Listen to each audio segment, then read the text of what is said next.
성경 말씀 함께 봅니다. 성경 말씀은 출애굽기 29장입니다. 성경 말씀 출애굽기 29장 42절에서부터 43절까지의 말씀입니다.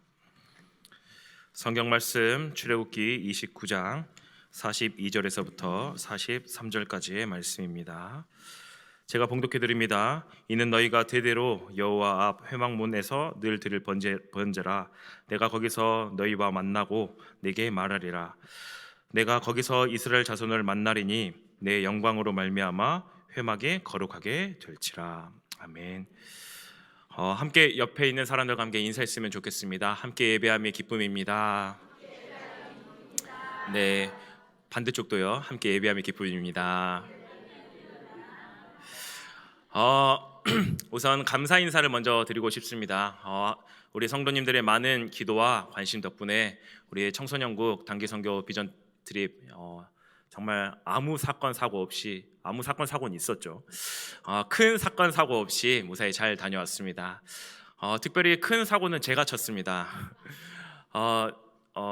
제가 갑자기 들어가는 첫날부터 갑자기 열이 38도 이상이 올라가면서 그래서 이제 급하게 이제 독감이 걸렸더라고요. 저도 몰랐습니다. 계속 기침을 하다 들어갔었는데 그래서 지금 목 상태가 그렇게 썩 좋은 편은 아닙니다. 그래도 이제 정말 감사하게도 이제 성도님들이 또 새벽 기도 때까지 이제 이게 기도 제목까지 올라갔더라고요. 많은 성도님들의 기도 덕분에 하루아침에 열이 뚝 떨어지더라고요. 분명히 전날 저녁에는 38.5도까지 올라갔었는데 다음날 아침에 눈을 떠보니까 몸이 너무 개운하길래 뭐지? 보니까 이제 열이 36.5도로 정상 온도로 내려왔더라고요. 근데 문자가 한 통이 와 있더라고요. 한 장로님께서 주목님 괜찮으세요? 새벽 기도 때 듣고 기도하고 있습니다 라는 이제 이 문자를 받고 나서 이게 바로 기도의 힘이구나. 나는 기도할 힘이 없어서 많이 쓰러지고 넘어져 있지만 우리 예일교회 많은 성도님들이 지금도 여전히 많이 기도하고 계시는구나. 이것 때문에 너무나도 감사했던 좀 중요한 성교의 시간이었습니다. 제가 이제 이 설교를 준비하면서 이제 많은 사람들이 광야를 지나며 이 설교를 지나면서 준목님이 저기 신의 악단 이거를 보고 이 가사를 생각하면서 이걸 했겠구나라고 하지만 전혀 아닙니다. 이번 선교 일정을 하면서 이게 마치 작은 광야지 않을까라는 생각을 하면서 했습니다. 우리 아이들이 일본에 대한 큰 환상을 가지고 있었어요. 일본 가면 재밌겠지, 일본 가면 신나겠지, 일본 가면 내가 뭘 할 수 있을까? 그래서 아주 패션쇼를 하시겠다고 옷을 막 30만 원어치를 구매했다라는 아이들도 있고요.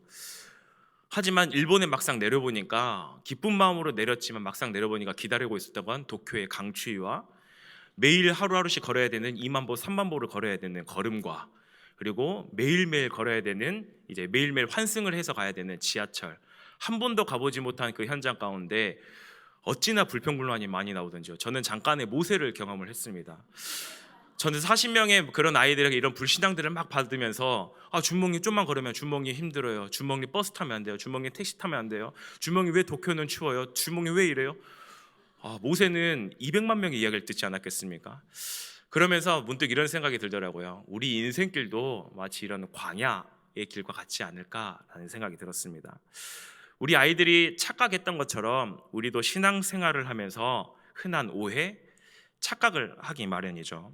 어떤 착각을 합니까? 예수를 믿고 구원받았으면 내 인생엔 탄탄대로가 열릴 것이다. 혹은 내가 믿음으로 결단했으면 내가 이제 내 모든 길 앞에 하나님이 완벽하게 인도해 가실 거야. 내 인생에 더 이상 문제는 없을 거야. 이런 마음이 들었을 겁니다. 하지만 오늘 본문은 우리의 기대와 사뭇 다르게 이야기하고 있습니다. 이스라엘 백성은 분명 하나님의 전적인 은혜로 말미암아 구원을 받았습니다. 10가지 재앙을 경험을 했고요. 뿐만 아니라 홍해가 갈라지고요. 그 홍해의 갈라짐 속에서 모든 애굽의 병사들이 사무치는 그 어마어마한 역사를 바라봤습니다. 그러한 엄청난 기적의 바다를 건넌 이후에 이스라엘 백성 앞에 펼쳐진 것이 무엇입니까? 바로 가나안 땅 입성이었습니까? 화려한 궁전도 아니고요. 적과 꿀이 흐르는 가나안 땅이 아닌 광야길이 그 앞에 펼쳐져 있었다는 것입니다. 출애굽 이후의 여정은 우리에게 굉장히 중요한 사실을 가르쳐주고 있습니다. 구원은 목적지가 아니라 새로운 여정의 시작이라는 것을 말하고 있는 것이죠. 하나님은 왜 하나님의 사랑하는 자기의 백성을 곧바로 가나안 땅 그곳으로 보내지 않고 광야로 몰아넣으셨을까요? 오늘 이 본문을 통해서 우리가 광야와 같은 인생을 살아가는 우리에게 하나님이 주시는 가장 완벽한 인도의 원리가 무엇인지 오늘 확인해 보고자 합니다. 이스라엘 앞에는 지금 이스라엘 백성들이 홍해 바다를 건너고 나서요, 그 이스라엘 앞에는 물도 없고 그늘도 없고 한치 앞에 방향도 알 수 없는 광야가 그들 앞에 펼쳐져 있습니다. 광야라는 곳은 어떠한 인간의 경험과 계산 이것들이 완전히 무력해지는 그곳입니다. 우리의 인생도 참 이와 닮아 있습니다. 구원받은 하나님의 자녀이지만 우리는 여전히 광야와도 같은 그런 현실을 마주하고 있습니다. 간절히 기도해도 문제가 금방 해결되지 않고요, 믿음으로 살려고 애쓰고 있지만 예상치 못하는 그런 고난을 만나서 쓰러지고 넘어지고 있는 이 가운데서 우리는 이러한 탄식이 나옵니다. 하나님, 나를 구원하셨다면서 나를 왜 이런 메마른 광야 땅 같은 곳에 두십니까? 이런 탄식이 절로 나올 수밖에 없는 게 바로 우리의 인생길이라는 것입니다. 그러나 우리가 반드시 기억해야 될 것은 무엇입니까? 광야는 심판의 장소가 아니라 바로 하나님의 백성들을 훈련시키는 훈련의 장소이라는 것입니다. 하나님은 광야를 통해서 우리 안에 남아있는 애굽의 습성을 빼내길 원하셨다는 겁니다. 그래서 신명기 8장 2절에서 3절 말씀해 보면 이렇게 나옵니다. 내 하나님 여호와께서 이 40년 동안 내게 광야길을 걷게 하신 것을 기억하라. 이는 너를 낮추시며 너를 시험하사 내 마음이 어떠한지 그 명령을 지키는지 지키지 않은지를 알려 하심이라. 3절에는 너를 낮추시며 너를 줄이게 하시며 또 너도 알지 못하며 내 조상들도 알지 못하던 만나를 내게 먹이신 것은 사람의 떡으로만 사는 것이 아니요 여호와의 입에서 나오는 모든 말씀으로 사는 줄을 내게 알게 하려 하심이라. 광야라는 곳은 어떤 곳입니까? 내 힘으로 살 수 있다라는 이 교만을 꺾는 그곳, 오직 하늘에서 내려오는 만나가 없으면 살 수 없다라는 이 존재를 깨닫는 그곳, 그곳이 바로 광야인 것이죠. 그렇다면 광야는 하나님이 우리를 버리신 곳이 아니라 어떤 것입니까? 우리를 독대하기 위해서, 우리를 깊이 만나기 위해서 우리의 옛 습관을 벗어버리고 하나님과 더욱더 친밀해지기 위한 바로 그 장소이라는 것이죠. 굉장히 특별한 장소인 것입니다. 그러면서 광야 한가운데서 방황하는 이스라엘 백성에게 하나님의 가장 먼저 지으라고 하신 게 무엇입니까? 우리가 생각하기에는 하나님 가나안 땅으로 갈 수 있는 내비게이션을 주십시오. 그때 내비게이션이 없으니까 지도를 주십시오. 이렇게 가면 너가 이 모든 문제들을 잘 피해 갈 거야. 여기는 X표를 쳐놓고 여기는 절대 가지 마. 이런 지도를 주시면 얼마나 좋겠습니까? 하지만 하나님은 제일 먼저 놀랍게도 무엇을 지으라고 하셨냐? 바로 성막을 지으라고 하셨습니다. 오늘 본문 41절 43절에 성막의 핵심 목적을 이렇게 이야기합니다. 내가 거기서 너희를 만나고 내게 말하리라. 뿐만 아니라 내 영광으로 말미암아 너희의 회막이 거룩하게 될지라. 하나님은 지름길을 알려주는 대신 어디를 가지마, 이곳은 절대 가지마, 이런 잘못된 곳을 표시해 주면서 지도를 주신 것이 아니라 내가 너희를 만날 장소를 먼저 주셨다는 겁니다. 이것이 바로 광야의 인생길을 살아가는 우리에게 가장 중요한 핵심인 것입니다.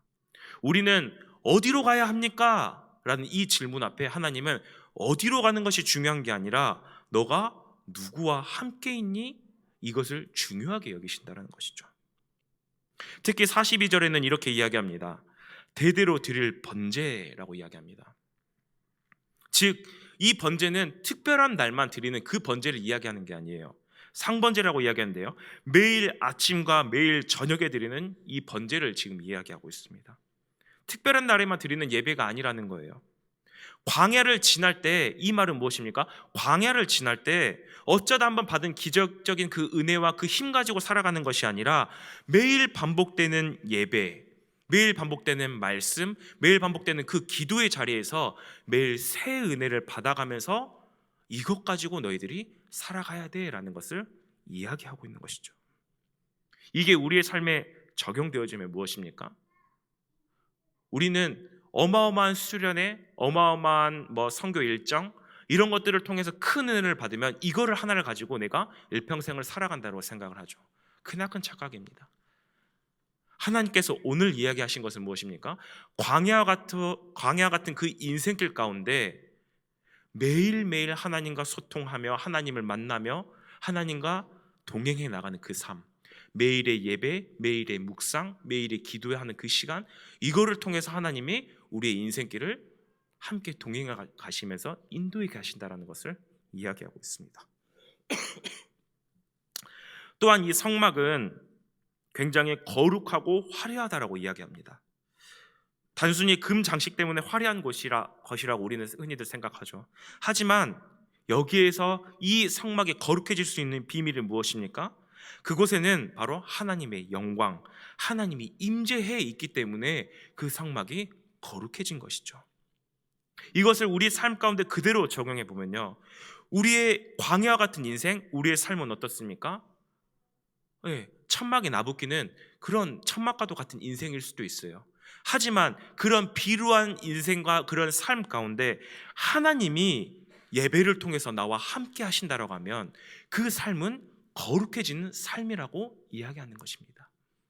우리가 대단해서 거룩한 것이 아니라 하나님이 매일 지금도 나와 함께 하시기 때문에 내 삶이 거룩해지는 것이고요, 내가 가는 모든 발걸음이 거룩해진다, 이것을 이야기하고 있는 것입니다. 우리의 비루한 광야의 삶 일상 속에서 거룩해지는 이 비밀은 결국엔 무엇입니까? 내 능력이 대단해서, 내가 굉장히 공부를 잘해서, 내가 돈을 많이 벌어서 이거를 통해서 거룩해지는 것이 아니라 매일의 예배, 매일의 묵상, 매일의 기도를 통해서 하나님의 영광을 대면할 때에 비로소 그 삶이 거룩해지는 것을 오늘 본문은 이야기하고 있습니다. 그래서 이스라엘 백성들의 광야의 진영은 매우 독특했습니다. 그들의 진영은 어떻습니까? 성막을 가운데 두고요, 정중앙에 위치하고요, 12지파가 그 성막 중심으로 동서남북에 진을 쳤습니다. 뿐만 아니라 모든 집 문은 성막을 향해 열려있게끔 만들어져 있죠. 이것이 상징하는 바는 너무나도 명확합니다. 이스라엘 삶의 기준점은 무엇입니까? 오직 성막, 오직 하나님이라는 것을 말하고 있는 것이죠. 그들이 언제 움직였습니까? 성막에서 구름이 올라갈 때요, 구름 기둥이 떠오르면 그때 움직였고, 구름 기둥이 머무르면 모든 이스라엘 백성들은 그 가운데서 멈췄습니다. 즉, 우리가 광야와 같은 인생길을 살아가는 우리의 삶 가운데 내 계획, 내 속도가 아니라 무엇을 따라가라는 것입니까? 하나님을 중심에 두고 하나님의 말씀 따라가라는 것, 하나님의 인도함을 따라가는 것, 하나님의 임재를 중심에 두라는 것, 바로 이것을 이야기하고 있는 것이죠. 광야에서는 얼마만큼 지도를 잘 보내야 이 능력은 필요하지 않습니다. 오히려 우리를 완벽하게 이끌어 가시는 그 주님을 온전히 바라보며 중심을 잃지 않는 그 믿음이 필요한 것이죠. 성막의 중심이 있을 때는 광야는 더 이상 방황의 땅이 아닙니다. 오히려 약속의 땅으로 가는 중요한 통로가 되어지는 것이죠.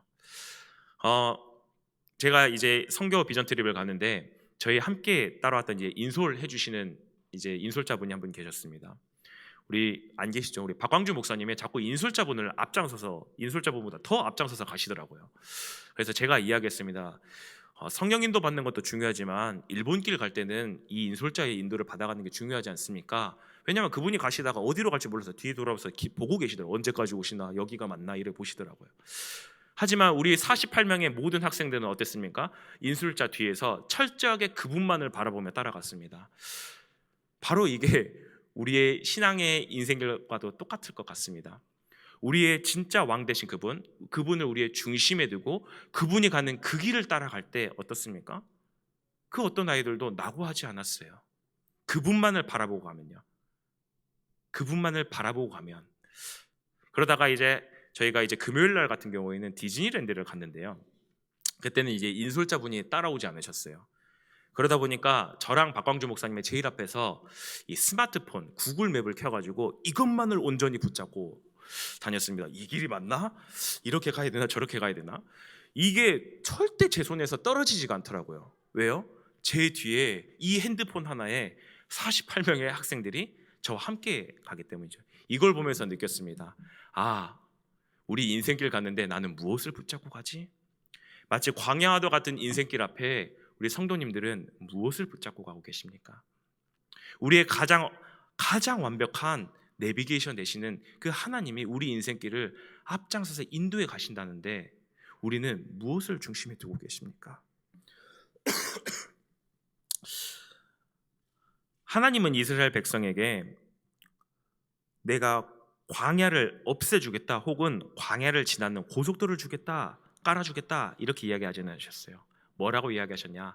내가 거기서 너희를 만나고 너희와 함께 할 거야 라고 이야기합니다.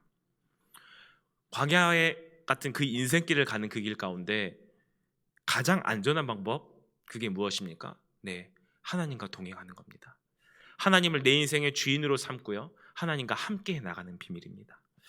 그분의 손을 잡고요 매일매일 그분이 나에게 뭐라고 이야기하실지 나를 어떻게 인도해 가실까 그것을 바라보는 것, 이게 바로 광야의 길을 가는 가장 안전한 길입니다. 그러면 오늘날 우리에게 있어서의 성막은 무엇입니까? 우리 가운데 거하기 위해서 인간의 몸을 입고 이 땅 가운데 오신 참된 성막, 이 예수 그리스도, 그 그리스도께서 지금도 우리와 함께, 성령으로 함께 하시며 우리를 가장 완벽하게 인도하고 계십니다. 우리는 더 이상 육신에 보이는, 눈에 보이는 그런 성막을 바라보지 않습니다. 우리를 위해서 죽으시고 이 성막을 완성하셨던 그 주님, 그 예수 그리스도를 바라보면서 우리는 나아가야 합니다. 그분이 요한복음에도 말씀하십니다. 내가 보혜사 성령을 너희에게 보내사 너희와 항상 함께하며 너희를 지키고 보호하며 인도해 갈 것이라고요. 우리가 그러면 이 광야 같은 인생을 가는 동안 성막을 만들어 놓고 성막을 보는 것이 아니라 무엇을 바라봐야 되겠습니까? 바로 우리 안에 거하신 성령 하나님을 바라보며 나아가야 합니다. 우리의 인생이 광야 같을수록 우리가 점검해야 할 것은 무엇입니까? 우리는 내 주변의 상황, 내가 뭘 잘해야 되냐, 인간의 방법들을 잘해야 되냐, 이것들을 바라보는 것이 아니라 바로 내 중심에 하나님과의 거리를 점검해야 합니다. 하나님 앞에 내가 온전히 중심 들고 서 있는지, 내가 온전히 하나님만을 바라보고 있는지, 바로 그것들을 바라봐야 합니다. 예배에서 멀어질수록 광야는 우리를 집어삼키는 바로 죽음의 땅이 되지만 우리가 하나님과 더욱더 가까이 하면 가까이 할수록 이 광야는 하나님의 영광을 경험하는 바로 축복의 땅이 될 것입니다. 우리 모든 사람들은 저마다 광야를 지나고 있습니다. 어떠한 사람들은 경제적인 광야, 또 관계의 메마름, 또 우리 학생들은 진로의 막막함, 이런 광야 속에서 오늘도 우리는 답을 찾으려고 굉장히 애를 쓰고 있습니다. 그러나 하나님은 오늘 본문을 통해서 우리에게 분명한 답을 주고 계십니다. 내가 거기서 너희를 만나겠다. 광야 같은 인생길 앞에서 다른 해답을 찾기 위해서 분주하려고 하지 마십시오. 대신 우리 삶 한복판에 다시 한번 성막을 세우시길 바랍니다. 바로 예수 그리스도를 세우시길 바랍니다. 뿐만 아니라 무너진 예배를 회복하십시오. 매일 아침 저녁마다 주님을 대면하는 그 상번제, 그 묵상의 시간, 기도의 시간을 회복하십시오. 광야는 우리를 무너뜨리는 장소가 아니라 하나님을 가장 깊이 만나는 그 지성소가 될 것입니다. 길을 다 알아서 걷는 것이 아니라 길 대신 주님과 동행하기에 담대히 믿음의 걸음을 걸어가는 우리 모든 예일의 성도님들이 되길 주님의 이름으로 축복합니다. 다 함께 합심으로 기도하도록 하겠습니다. 하나님, 광야 인생길 앞에 우리를 홀로 두지 않으시고 예배 가운데에서 우리를 만나 주신 하나님, 우리의 모든 삶 중심에 하나님을 나의 주인으로 인정하며 고백하며 나아가는 이 시간 되게 하여 주시옵소서. 함께 말씀 붙잡고 합심으로 기도하겠습니다.